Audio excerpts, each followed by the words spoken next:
Peace, peace. It's the Hood Mystic. Today we're talking about the Root Chakra, the Muladhara Chakra. Powerful build, opening up the way to consciousness, more than just an idea, more than just the more than just, fancy words, but real understanding of your conscious reality.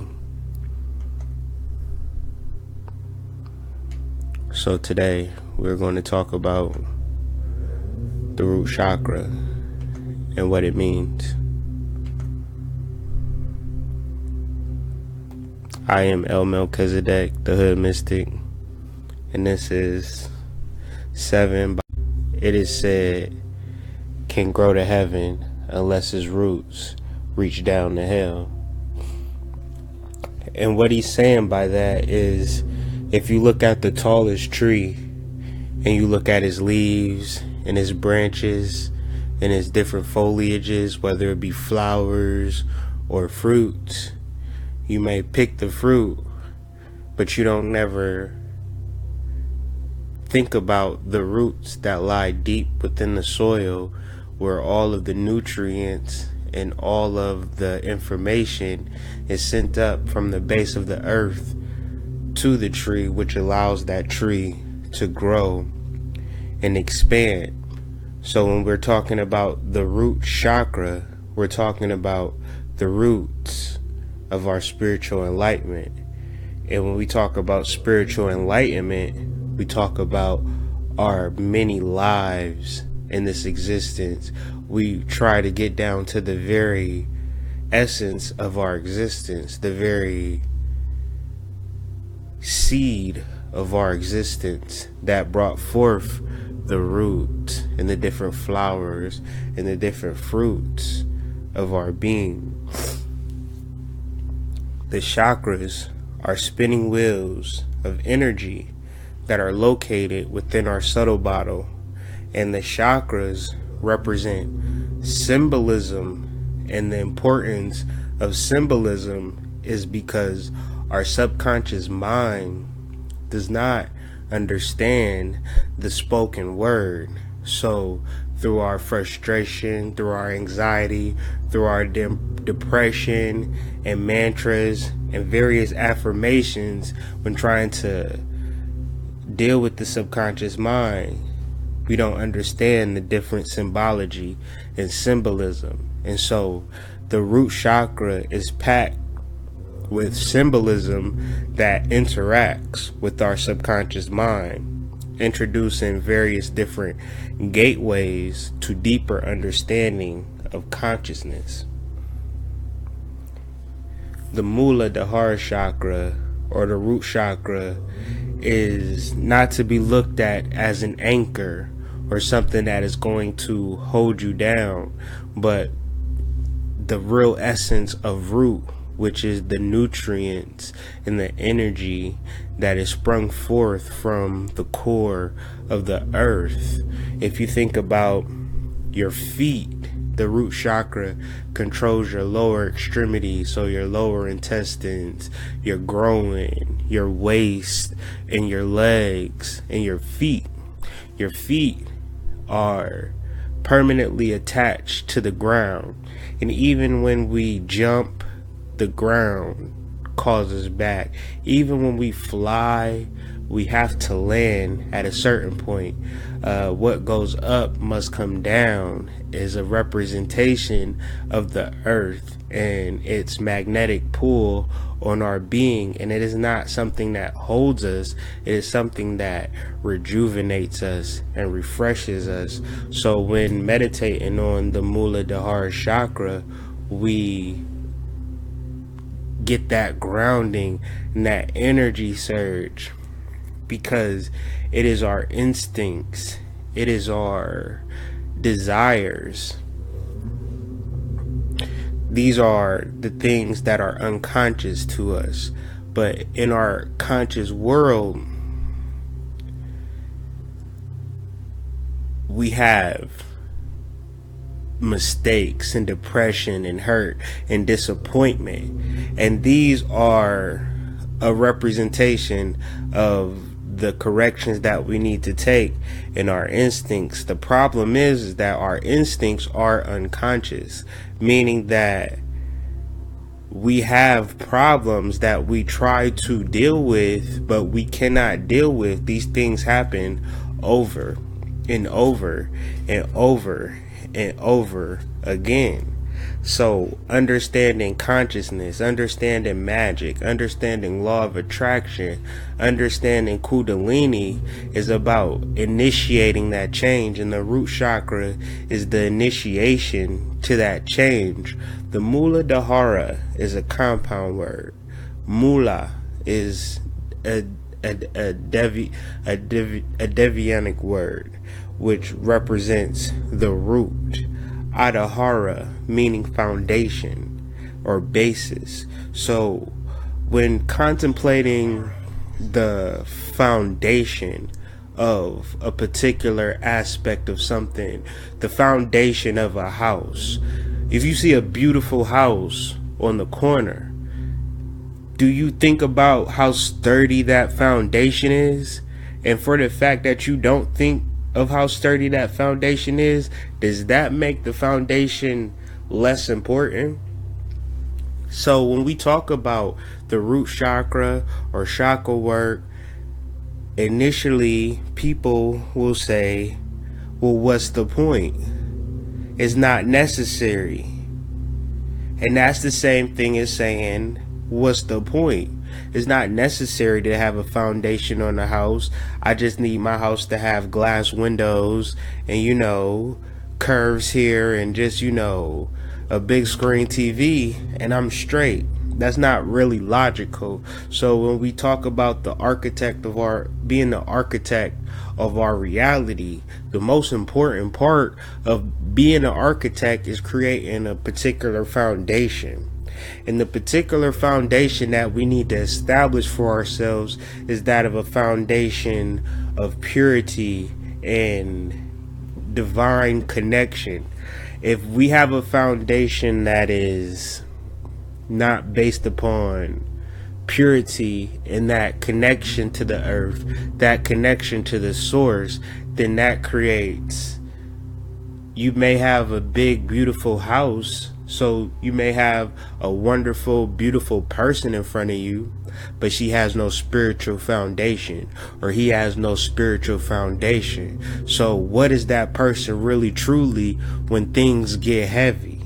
When things, okay, I have the job, I have the car, I have all of the external things that one can have, but I lose somebody that I love, or I have sexual desires that I can't explain, or I'm just in situations that I can't control emotionally. You actually see it every day. And that is because people lack a spiritual foundation. People are afraid to awaken the Kundalini energy, especially victims. So if you struggle with the victim mentality is saying that I lived my whole existence perfectly and people are attacking me unjustly, so I am a victim. I'm perfect and these people are wrong. In consciousness, you have to put on your big boy underwear or your big girl panties and become God and responsible for all past life karma. So when you open up that box, when you open up that door, when you're serious about spirituality, Shakti, Kundalini energy is a sleeping dormant snake that rests in the base of your spine, in your root chakra. This is, if you want to imagine a snake coiled, peacefully sleeping, a blissful reality where you have a fancy car, a nice house, beautiful children, you leave money to your grandchildren. All of these things But that Shakti energy is still sleep. You are still asleep to the truth of this reality. You are still stuck in the matrix. But when you awaken that snake is no longer asleep. That snake is no longer peaceful. That snake no longer sees that the house, the car, and the inheritance means absolutely nothing. It's real shit deep inside of you that needs to be brought to the surface and purified and healed. That's why a lot of us have no foundation financially, or feel as though we are lack or anxious, or thinking that, the future may be completely over with. You know why that's important? Because it's not about the things that we do so much when we talk about spirituality. It's about the things that you don't do. What do I mean? Is if you don't do the deeper inner working, deep recessive past life trauma karma clearing, if you don't do that, you want to not be a part of this body, so you look for drug, drink, situations, vacations, all these external different things to not deal with the important inner work. We want to travel forward, we want to grow, and we want to expand, but everybody has subconscious, unconscious blocks that you're not even conscious to. So it's not even the fact of you improving yourself, because these are past life karmic debts that we haven't come to terms with and cleared. So dealing with the root chakra is dealing with the past life things that we are unconscious to, and waking up that Shakti, shaking up the internal vibrations of ourselves, and really saying, you know what, any tension or any blocks that I may be unconscious to, I'm willing to face what these things are, because I'm ready to clear these things. I'm ready to heal these things, because I'm tired of this cycle. I'm tired of these habits. I'm tired of this pain. And I'm tired of this disappointment. And I really want to get this magic shit. I really want to get this law of attraction shit. I just don't want to talk about it. I just don't want to like photos on Facebook or join groups and ask questions. I really want to have my own self-realizations. And the thing that's blocking me is this unconscious shit that I can't grasp with my mind. I can only grasp it through spiritual means and spiritual modalities. So we're dealing with the energy of Ganesha. Ganesha in Hindu mythology, Hindu lore, represents the beginning of all blessings, and all of Hindu mythology and deity worship and things of that nature, Ganesha represents the number one, the root. And so when you think about an elephant, you want to think about power. When you think about Hannibal versus the Italian army or the Roman army, and when he came through with the elephants and just shocked the whole entire army and just ran through all of Italy and conquered it with those elephants. So understanding that that's the power that you have, the power to conquer, the power of Ganesha is within you, the obstacle remover. There's no obstacle that can stand in front of an elephant. So that's just a metaphor, that's just a symbol. And really understanding it's not about Ganesha, it's not about the actual iconography. It's about the obstacle removers. What obstacles do you need removed in your life? And the obstacles that you need removed in your life is about to get trampled over by this big ass elephant. This is symbology. This is something that you can really take within your mind and expand upon this idea. So understanding the root chakra, understanding Ganesha, and doing your research, because what we're talking about here is the root of your existence as it relates to your experience now, and the actual cause of all things, the cause which represents the seed of self-realization. See, once we realize the cause of things, then we understand that there's no reason to be depressed. There's no reason to be sad. There's no reason to be frustrated, because we are causing these things by not clearing the unconscious instincts and desires, and we are not developing from a root level and building that energy up. We are not awakening the Shakti Kundalini energy. We are just simply going along with the program. And this is not even no deep,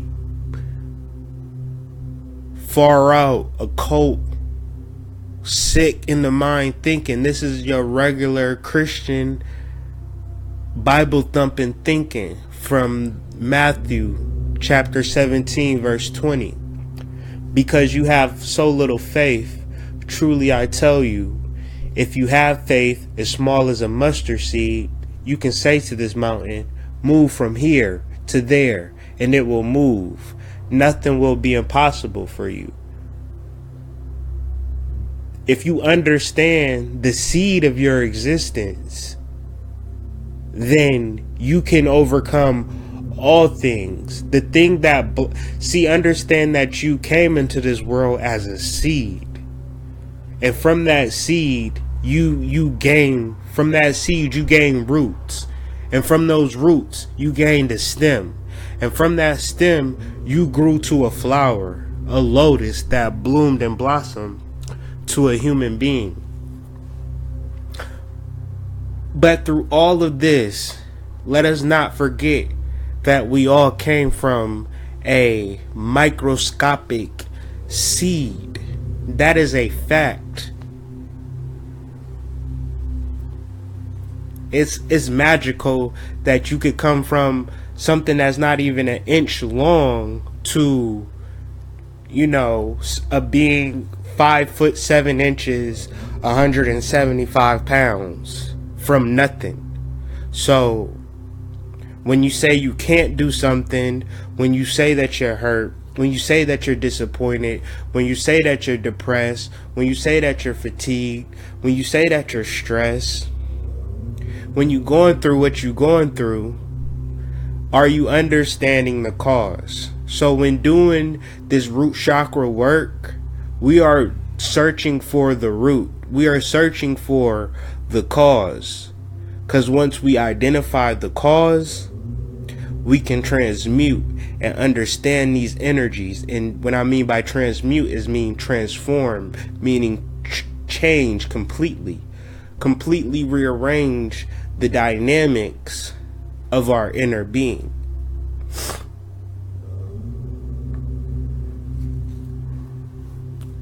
What are we establishing through this root chakra work? Over these 7 days, we are establishing clarity. And clarity is not picking and choosing what we see. Clarity is seeing the weaknesses within ourselves. Clarity is seeing the strengths within ourselves. Because if we can identify a weakness, that means we can identify something that we need to build up. Something that we need to work on. And that is part of the game. Not ignoring, not trying to hide, and not trying to mask over the things that we feel insecure or inferior about. Because you're not getting away with shit. You're not fooling nobody. What's happening is that this insecurity and this inferiority is robbing us of our energy and keeping us stagnant and keeping us on a loop. And that loop is a killer. That loop is something that we need to really learn how to get over and really break out of that loop. And when working with this root chakra and doing chakra work, because you know what I'm saying, for real, fuck all of what you showing people. Fuck everything that you think that you hiding from people, because that's not salvation. Salvation is not people cheering for you. Salvation is really doing the work and being clear on a, not just in this life, being clear on lifetime after lifetime after lifetime of existence, to realize that, oh shit, none of this shit really matters. It's all an illusion, because I am not the root, I am not the stem, I'm the lotus, the flower that rises above the water. So you gotta really look at a lotus flower. A lotus flower sits on the water, and to the eye, it just looked like a flower that's growing on water. But it's not growing on water. It's a stem that goes deep through the water and even deeper into the ground of the lake or the body of water that the lotus flower is at. So really understand that what you see is a beautiful flower, but that's the whole length of that flower, the whole breadth and girth and just magnitude of the whole entire lotus is, it boggles the mind. And so in this 7x7x7 chakra workshop, we're going to be discussing the lotus in each and every section. But this particular section, we're talking about the root chakra lotus named the Muladhara, and that is a 4-figure lotus. And when we talk about the crown chakra, that is a 10,000 petal lotus. But the root chakra is simply a 4-petal lotus. And what are those 4 lotus petals? Those lotus petals are the mind, the intellect, the consciousness, and the ego. Now, most people that you talk to in daily life, on Facebook, conscious people, leaders, presidents, teachers, doctors, police officers, they only operate from the ego. So what I am is who I am. What I present to you is what I am. But it's different layers to the roots of your existence. You have a mind. The mind is our memories and our thoughts. So in your mind, you could remember a particular point in time in your life, in your existence, that's not even representative of your ego, meaning that you could have been a prostitute when you were 16, but now you a nun when you're 32. So